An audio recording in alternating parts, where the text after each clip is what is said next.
Hello everyone, good day. Um, it's your favorite realtor, Efe.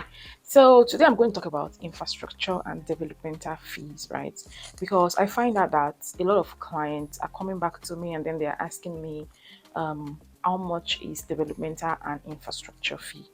And when I give them the amount, they say, oh, it's even more expensive than the land. Or some will say, oh, you did not tell me, you did not inform me earlier before I bought the land. Okay, let me correct that second part, me not informing you. I always inform my clients if there are extra fees to pay. Those fees are not hidden. They're clear. I'll tell you when you finish paying for your land. If you want to build, this is the amount you're paying.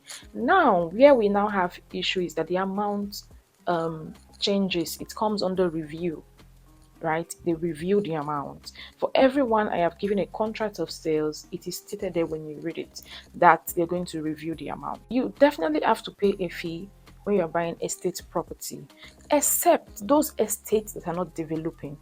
They won't ask you to pay infrastructure and developmental fee. Some people will say, oh, I bought from P1, I bought from this, I bought from Revolution, and the infrastructure fee is 1 million naira, it's 400,000 naira, it's like this, it's like that. That is fine. I'm not disputing the fact that the ones I'm selling, the infrastructure and developmental fees are expensive. This is the reason why it's expensive. I have been to a lot of estates in Lagos, especially the ones in Aja, Ibejuleki houses, where most of my clients bought from, right? These estates are not developed. They have been there for more than 10 years and there is no development. No form of road structure, no form of drainage, there is no plan, there is nothing. Yes, your land is there. I'm not saying those estates are not genuine, they are, but there are some estates that is buy and build, and then we have some that is buy and sell, which means they did not provide any plan for anybody to build. There is no provision for a building plan. So the estate did not even apply for a building plan to be approved by the state government, right? I always tell my clients, when you finish paying for your land, you want to build, you're going to pay for infrastructure, which you can spread at your own pace, at your own time. You can spread the payment at your own time. There is no rush, right? And for those who say I didn't tell them, you probably forgot, maybe because sometimes clients want to spread payment for up to 2, 3, 4 years, and maybe at the fourth year they will start saying, "Oh, if you did not tell me," I always carry all my clients along because I don't want cases of, "Oh, I want to refund, you lied to me," and I'm not here to lie to anybody. I'm not here to Your lands are secured. Your lands are very safe, even if you're not building. It's an estate property. And for those who I have taken for inspection, you at least saw the estate. You went inside. Some of it, people live there already. It's habitable. Some of it are still under development, right? So, which means your land is very safe and secured, even when you are not building. You want to resell. Now, if you want to resell your land, you are not paying for development and infrastructure. Is the person you're selling to. If that person wants to build, that's the person that is going to pay all that money, right? And now these payments, they come under review once in a while. So when I find out that it's going to be under review, I will inform my clients that wants to build so they can start making payment on the old price, which you can spread at your own pace. Okay.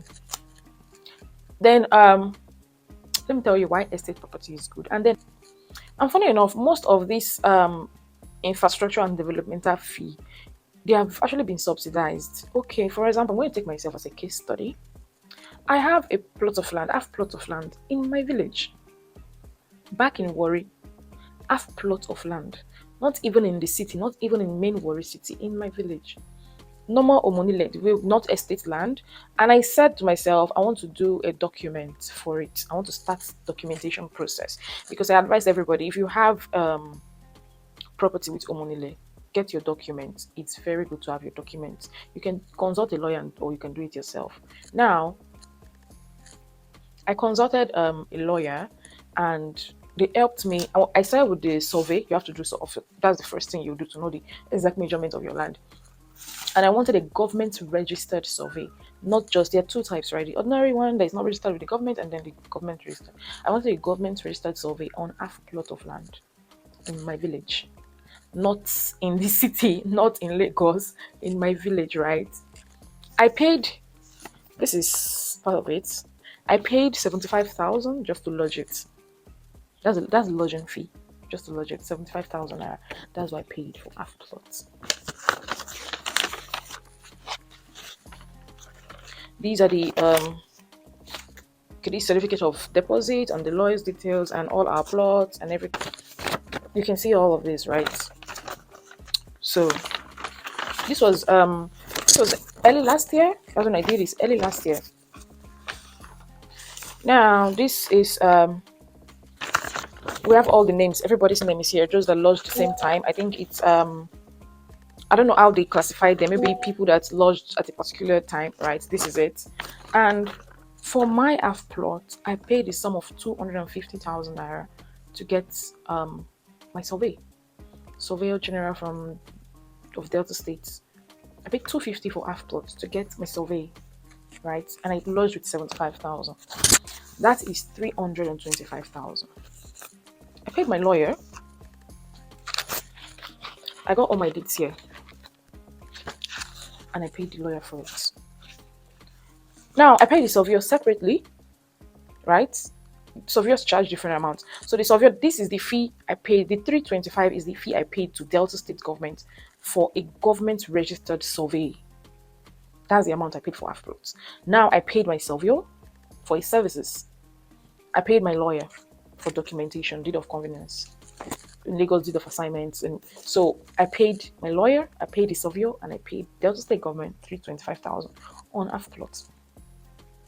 For all my clients watching this video, if you can go back to your contract of sales, I think those who bought from Ogun State or your state, Ekiti State, I think your survey is 300.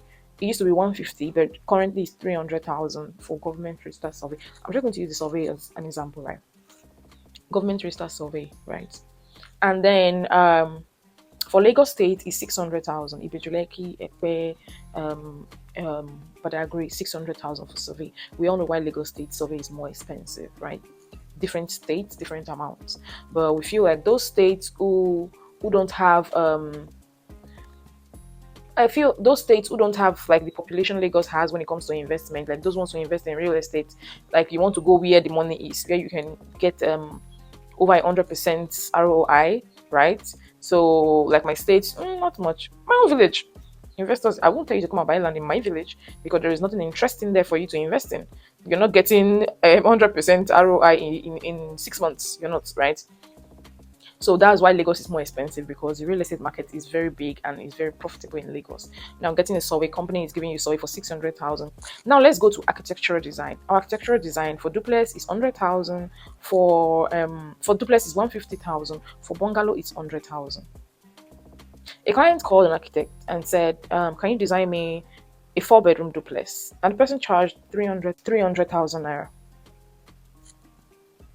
I didn't provide the person. It was the client who contacted, and the client said, "Oh, I just contacted an engineer, and the person just charged me between 300 and 350." And I was like, "Oh no, sir, your the infrastructure and development fee, it covers that as well." And when you go through your contracts, for bungalow it's 100,000. For a duplex, it's 150.